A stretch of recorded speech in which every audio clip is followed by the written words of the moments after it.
Well, good morning, and welcome to the Morning Report. My name is Willie Lawson. The Morning Report is a production of fightbackmedia.com, fightbackmedia.com, fightbackmedia.com, and fightbackmediatv.com. We are super glad that you're here and you are supporting the channel. All you have to do is subscribe. All you got to do is like, share. That's all you got to do. It's easy. Doesn't cost you any money. Speaking of money, we've all experienced since Joe Biden's been president. Americans are struggling to pay bills and they live paycheck to paycheck as prices for just regular stuff continues to go higher and higher. But according to the White House, it's not Joe Biden's fault for a failing economy, but rather those evil companies for their price gouging, keeping their prices way too high.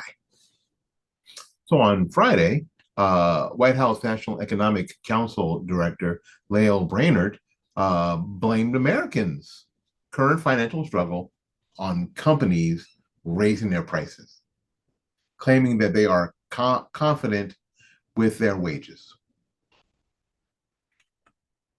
NPR co-host Ari Shapiro pointed out that Americans are unhappy with Biden's economy, saying that inflation is getting worse. Now, that's been the case for almost a month of Biden's, almost every month that Joe Biden's been in office. So how do you account for this disconnect? Shapiro noted. Well, while the job picture is very bright, we know that many Americans are worried that some things are not affordable, and that's why the president is focused on fighting to bring down costs for hardworking Americans, is what he said. For instance, the president believes that it is not right that prescription drugs are practically unaffordable for many Americans, and that's why he's fighting for lower healthcare costs. He got a great legislation to cap insulin costs for seniors to $35 a month. That's down from $400 for many. You know that they're also capping out-of-pocket drug costs for seniors to $2,000 per month. And Medicare has the authority now to negotiate prices starting with 10 drugs next year. However, Shapiro argued that using insulin as an example does not take into account the majority of Americans. And this is what they do. They said, well, we're doing this right here, but what's going to have to do with me? What if I'm not on insulin? And the people who need to take insulin, it's a huge deal.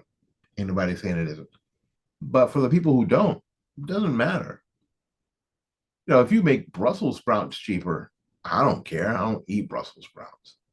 You make flan free. Doesn't make any difference to me. I don't eat flan. So we saw a really big jump in the consumer sentiment in the Michigan survey. And I think consumers are super focused on the costs that matter most to them. That makes sense. If you have a long commute, gasoline's a big deal. If you've got a large family, food is a big deal. You know what I'm saying, right? Okay. But consumers are also tied to being hit with hidden fees. That's why we're cracking down on junk fees for everything from airline ticketing to credit card and overdraft fees. It's also really important that we have fixed supply chains and input costs are coming down. Corporations need to be passing these savings on to customers, and we think they will go a long way to continuing to increase consumer sentiment on what we saw today. Brainerd continued. But according to a CNN poll, 4 in 10 Americans say the economy or the cost of living in the country is the most important issue. You remember, it's the economy, stupid. The poll also noted that even fewer Americans agree with the Democrat Party than the GOP on how to handle the economy, crime, and the country's role in immigration. 71% of Americans rate economic conditions in the country as poor, with 38% of Americans calling them very poor. This idea that this government will not take responsibility for inflation is maddening. It's absolutely maddening. That they really are going to try to blame the companies for having these outrageous prices, and that's what's causing it. And I got this article from Heritage. Here's what central bankers have a name for this sort of scapegoating the president is doing. is called greedflation. As in, double-digit inflation has nothing to do with the central banks printing up to $7 trillion and handing it to governments, bankers, and the rich in asset purchases. Rather, it all happened because people like you and me suddenly, out of nowhere, got really greedy. In fact, something sudden did happen. By early 2020, excuse me, early 2022, one of every $3 in existence had been printed in just 2 years. 66% of monies had been printed in just 24 months that ever existed. For centuries, economists have known that reckless money printing causes inflation, and that inflation then causes higher prices and higher paper profits and higher paper wages. Since the beginning of our current inflation, corporate profits have taken the brunt of the scapegoating. So by 2022, annual pre-tax corporate profits were up like nearly 50%, or $1.1 trillion compared to pre-pandemic. Socialist politicians like Elizabeth Warren seized on this to accuse companies of using inflation bizarrely, singling out grocery stores as one of the lowest margin, that they have the lowest margin in business in the world, grocery stores. Workers get a free pass, partly because real wages have fallen dramatically since Biden took office, summing to a cumulative 10% drop. But now that workers are finally getting paid raises as money printing trickles down to them, they are joining the naughty list as wageflation becomes the scapegoat du jour. We can understand why central bankers want to blame companies or workers. But let's play along and ask, do profits and wages cause inflation? In short, no. It's just the opposite, really. Inflation causes phantom profits for three reasons: too much money chasing too few goods, how accounting rules handle inflation, and economic uncertainty cutting investment. And when the money printing trickles down to workers as they catch up, as they are doing, glacially now, starting with the money printing during the pandemic. The Federal Reserve, printed roughly $7 trillion in new money to finance deficits and buy lockdowns. This occurred even as the same lockdowns were reducing the amount of stuff for sale. Supply chains were choked and the services were literally closed. Too much money chasing too few goods means more dollars per remaining good. In the kingdom of too much money and not enough production, the one-eyed factory is king. Next up is accounting. Inventory is, by definition, bought in the past, meaning it costs the old pre-inflation price. Say your haberdashery, your hat store, buys a hat for $9 and sells them for $10. You make a buck. If all prices go up 10%, last year's $9 hats go for $11. Your profits double. But you're no healthier as a business. Every hat is sold to be restocked and now costs $10. And you still only make $1.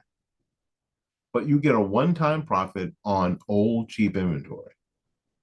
That's an accounting quirk, not some nefarious shift of economy towards big sneaker. Now, the final part is uncertainty. If a recession is on the horizon, or say a lockdown of half the economy, businesses pause investing because they're trying to survive. They don't replace machines or invest in advertising. They cut their costs at the moment. Everybody who shut down, they just shut down. They sent everybody home. So the business wasn't even operating really like a business. It was, it was closed. They weren't buying new equipment. They weren't investing in training. They weren't doing anything. They were hoping just that their savings account held on long enough so they could open again and start making money. My part-time job is a theme park, and it's not the theme park that owns Marvel or that has that asset. It's a theme park company. It's one of the theme park companies that if there isn't any, if there aren't any guests coming in the gate, then there's no money being made. So if there's no money being made, they're not buying new roller coasters. They're not fixing up the place. They're not doing anything. They closed and they're just sitting down. Everybody sending everybody home that they could, and they're just sitting down waiting to see what happens next. It cuts their costs from the moment, which raises paper profits because they have no costs, right? But of course, it sacrifices future growth. In fact, early on in the COVID pandemic, investment plunged by 22%. While investment did rise in 2021 as the economy first stepped out of lockdowns, recently it's been crawling along at over just 1%, boosting paper profits even as the one-time accounting and supply chain effects fade. So put it together, and rising profits these past 3 years have been a result, not a cause, of money printing paired with economic uncertainty, both made in Washington and both ongoing. While wages are not only now beginning to catch up to prices. Governments love to scapegoat the people for their screw-ups, but getting half the country to blame the other half lets them off scot-free. So they can't get back to fleecing and impoverishing us while we fight. It's enough to make you wonder if Americans aren't actually at each other's throats. That's perhaps both sides agree that the system is broken. But that's our elite does everything possible to set us against one another. My name is Willie Lawson. This has been the Morning Report. The Morning Report, again, is a production of fightbackmedia.com, fightbackmedia.com, fightbackmedia.com, and fightbackmediatv.com. Until we see you again, go out there and learn something, love somebody, and for goodness sakes, take care of yourself. Bye-bye now.